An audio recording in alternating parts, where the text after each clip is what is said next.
Hi all, let's have a look at the amazingly important game yesterday between Sergey Karjakin and Fabiano Caruana, which would help decide the challenger to Magnus Carlsen. So this is a critical final round game. Sergey Karjakin with the white pieces played e4. Quite often in this tournament he's played more quietly with knight f3, but he's falling onto his more comfortable ground. Maybe that helps reduce the nerves. A good idea sometimes is to play what might not be the most solid, but the most comfortable. Fabiano Caruana signals he's ready for a fight here. He doesn't just want to draw with the Sicilian defence. So a very exciting scene in chess. The most exciting, one could argue, if you're an attacking player. The Sicilian defence. Knight f3, knight c6. We have now d4 to open Sicilian. And we go into what is known as the Richter-Rauser attack. So bishop g5 and this queen d2. So a very interesting attacking system where both sides usually castle. Well, no, that's not true. Black is not often castling on the king's side. Sometimes black leaves his king in the center in this line. It really depends. Okay, so it's a very, very tense, complicated position. The Richter-Rauser, lots of theory. Now, here black played the most popular move, which is a6. So not yet moving this bishop or anything. White castles queenside, that's the most popular. This is a well-trodden path. The delay of this bishop is important, it seems. This is the most theoretical move, bishop d7. f4. And quite often b5 is played here. In this game we see h6. Bishop drops back. And now we see b5 here. White takes on f6. And the most usual response here is to play g takes. Queen takes f6 runs into quite horrible things actually, because it loses control of d7 a bit, and here e5, d takes, knight d takes b5 exposes that d7 problem. White would be better if the queen comes back, then we've got knight d6 check. So the most common is to take like this, g takes f6. Now although black's got the double pawns, black can look forward to the dark square bishop being useful, for example on this diagonal.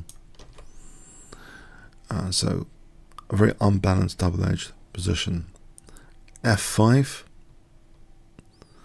trying to create some light square pressure. We see queen b6 here. Quite often in this position h5 has been played, just with the immediate threat of bishop h6, and games have continued like this, for example like this, and it's an interesting position. But okay, this might be in Fabiano's preparation. Queen b6, one would expect. Now we have f takes e6, f takes e6, knight takes c6, queen takes, bishop d3. And there's a continual idea now of e5. e5 in this position would liberate the bishop and threaten things like bishop g6 check. Black, though, creates his own threat with h5 for the moment, with bishop h6 to pin the queen. The king sidesteps this. Now again against the e5, a counter threat, b4, knight e2, and now we see queen c5 addressing things, keeping a lock down on e5 for the moment. Nevertheless, here it is technically possible that e5 is interesting. In the game, rook hf1 was played, putting pressure on f6. But e5 here is interesting because something like this position with the king stuck in the center is always going to be a little bit dangerous. And there's some tense variations. This is an engine line where it just shows it's quite dangerous for black potentially. This is a nice for white. But okay, in the game we see rook hf1, and this move is actually kind of ignored. Funny enough, with well, it's going to be rather first attacking the queen. The queen hasn't got many squares here. It goes to e1, but now this pawn, it seems as though this is a threat to be parried, but quite a clever move. Now it seems is played. in the form of a5, treating this as a positional sacrifice. It isn't actually taken. If it is taken, black can look forward to some pressure on this diagonal. For example, queen e5, then bishop g7, and if white tries to play c3, then a4, and we have undermining operations in progress where the position becomes quite dangerous for white. Black's trump card is being celebrated here, the dark square bishop. White hasn't got the dark square bishop in this position. So this is a very interesting positional pawn sacrifice, which it isn't accepted. Instead, we see quite a double-edged move from a few perspectives. We see the move b3. If black ever plays a4, he's actually weakening b4. And it does give white the option of taking and using the b3 square later if the bishop can be rerouted there. So it's an interesting move, but of course it weakens the dark squares. So it really depends who's got the best follow-up to this move. It creates opportunities for both sides and risks. We see the move rook g8 here, attacking that pawn. That's moved up one in defense. And now actually king e7, which seems to just defend f6 here comfortably for the moment. Bishop c4, and now it seems as though knight d4 will be quite interesting, just putting pressure on the light squares here. Black now, Fabiano Caruana, plays bishop e3, an intrusive bishop maneuver, of course stopping knight d4 for a moment. We see rook f3, and the bishop's not going anywhere for the moment. We see rook g4. Caruana is piling some pressure on white's centre. Queen f1 counter-attacking f6. Rook f8. And now defending e4 with this next move, knight f4, which threatens knight takes h5 as well as knight d3 could be handy. Black now takes off that knight, and yeah, we have a very interesting position. Here, the quite committal move a4 is played. Now, if black can establish a pawn on a3, that could be dangerous, or the a file could be dangerous generally, you'd think. A very interesting decision now for white. B takes a4. It does make way for the possibility of the bishop sitting on b3. Bishop takes a4. Queen d3, threatening things like e5 now. This is in the air in this position. Let's see, bishop c6. Bishop drops back. Rook g5. Now this is a really tense position. This e5 is liberating pieces simultaneously, and it's played here. It's liberating the bishop on this rank to play things like rook c4, where b4 is also kind of weak, and also this bishop might be loose in certain lines. It also liberates the queen, possibilities like queen h7. So it energizes white's pieces. Is it worth it? And it's interesting to consider the different ways black can take this, and some are disastrous. If black plays f takes, for example, black actually took with the rook. If he takes with the pawn, then check, and this is a disaster for black, this line, where black's actually getting mated. That just shows the liberation is very dangerous actually for black's king safety here after e5. If d takes, then we have rook c4, showing this aspect of liberation and the dangers for black. For example, here let's go of d6, and then that just loses a piece. That's pretty nasty. With also possibilities, of course, of queen h7 as well. If queen d5 here, it starts to be pretty dangerous. So yeah, e5 is difficult to meet. On queen takes e5, rook c4, and say here bishop rook c7, and then again queen h7 is dangerous on the cards. This is a very nice, interesting position, more interesting for white than black. So a difficult decision, and rook takes e5 is played here. So for the moment, black is a pawn up here, but the king in the center is a little bit dodgy in principle. Is it dodgy in practice? Rook c4, and we see this move rook d5 now, which promises some simplification after queen e2. Black in this position could actually play a forcing move to try and simplify the position, but Fabiano is not interested in a draw. He actually could, he moves his queen to b6, he actually could try and simplify with rook takes and then queen d5, and here it's difficult for white to avoid, say, queen h1, just getting the queens off, and that looks likely to be drawish. So instead we see queen b6. So game on. Rook h4 hitting h5 and the rook.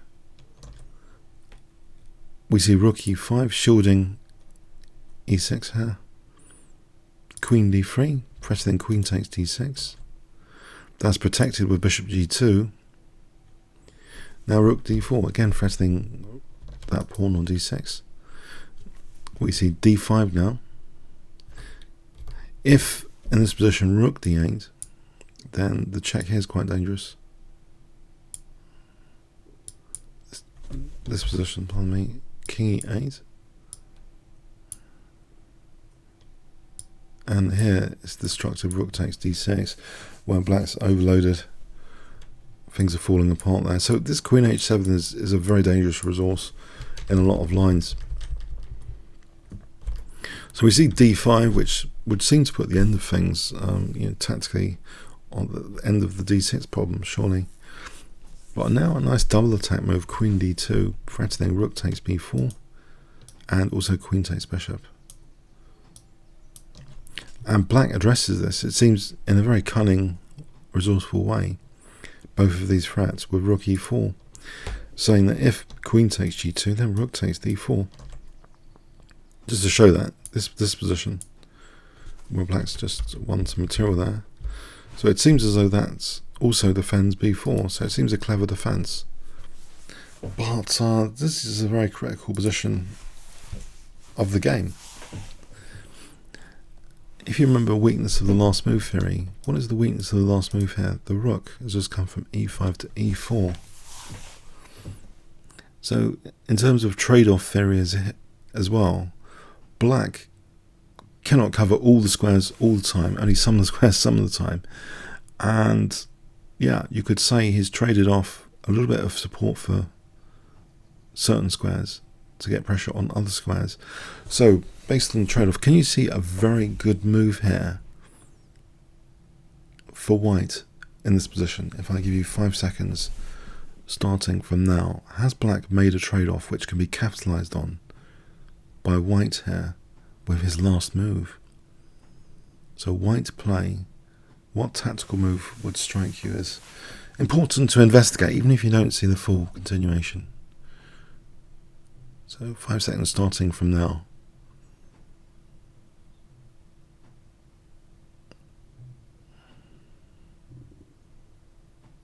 Okay, yes, very interesting move, rook takes d5, with the black king still in the centre.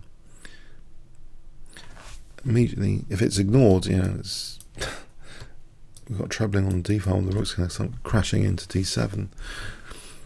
Can't be easily ignored, there's no easy move other than taking it seems. But here, queen takes d5, immediately threatens queen d7, checkmate.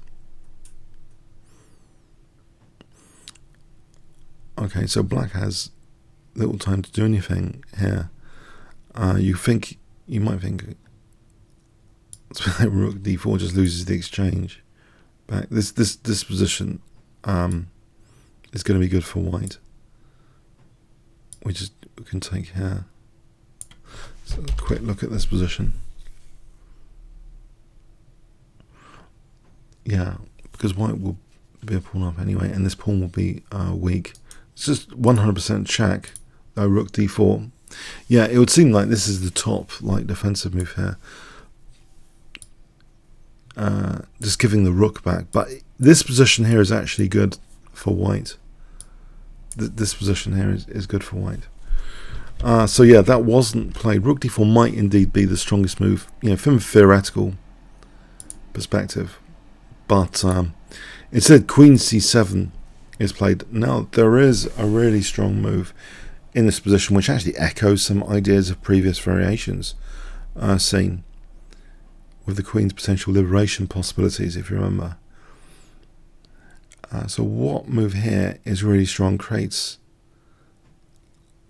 a lot of possibilities. And you'll note here that the king has been cut off the d file with this rook sack.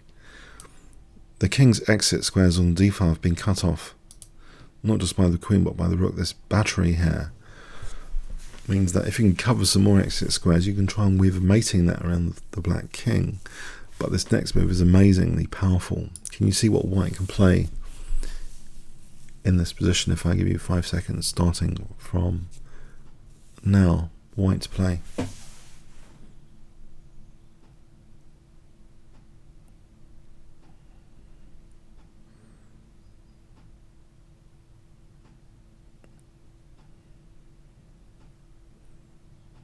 Okay, Queen f5.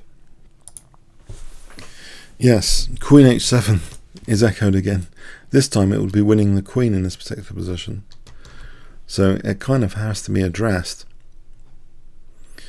It's also kind of awkward to move the queen. Say Queen e5, we've got Queen d7, checkmate. So we see this move Rook f7, but this is just taken. So the idea here is to now play Queen e5.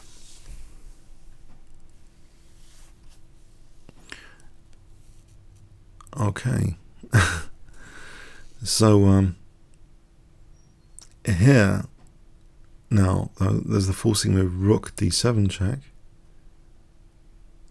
Yeah, and if black's given on another moment, he'll play Rook e1, mating king. So pretty tense, but it's been well calculated here. White in this position has a knockout move, believe it or not, on move 42, the answer to the life universe and everything. Move 42. White to play. What does white play in this position?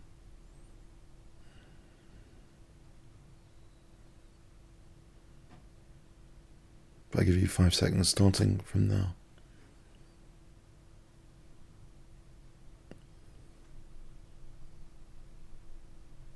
Okay, he plays Rook d8 check. This is really bad for black. If king takes f7, then queen h7 check. The king's only got one square, and then queen d7 check celebrates coordination. Rook and queen, it's checkmate. Yeah, it's not good. On king e7, that's not good. Queen d7, checkmate. It's all over. King g7, queen g6, checkmate. It's all over. So Rook d8 check, and black resigned, making Sergey Karjakin the new challenger for Magnus Carlsen in the next World Chess Championship match. If you remember on the channel, by the way, there were some videos in the past we did of Sergey Karjakin on mega tactics, which I might put as references. Sergey Karjakin had an amazing tactical prowess in many of his games, and was one of the child prodigies, which was overshadowed early on by Magnus Carlsen. So he's around the same age. It's a very, very interesting World Chess Championship match coming up. A very, very interesting challenger. But yeah, you can see tactics almost like it doesn't it was intense time pressure, but he sees rook takes d5 quite quickly, the ramifications of that. Amazingly dangerous tactical player, but also, of course, he has shown in this tournament great versatility and great positional play in other games, grinding people down. So, a deserved winner and a great challenger. I hope you got something from this game. It's really a fighting game from both players, to their credit. They really went for a fight. Fabiano Caruana didn't have to play the Sicilian defence. They were both up for a fight here, and a great game and a stunning tactic. Yeah, that rook takes d5, kind of weakness of the last move echoed. Black's slight trade-off capitalised by white, the trade-off of controlling squares, but d5 neglected for that moment, that one single moment in time when we see that crushing rook takes d5. I think it will be one of the more memorable moves in the history of chess myself, that rook takes d5 sack, especially under the great pressure and circumstances of the game. Okay, I hope you enjoyed it. Comments or questions on YouTube. Thanks very much.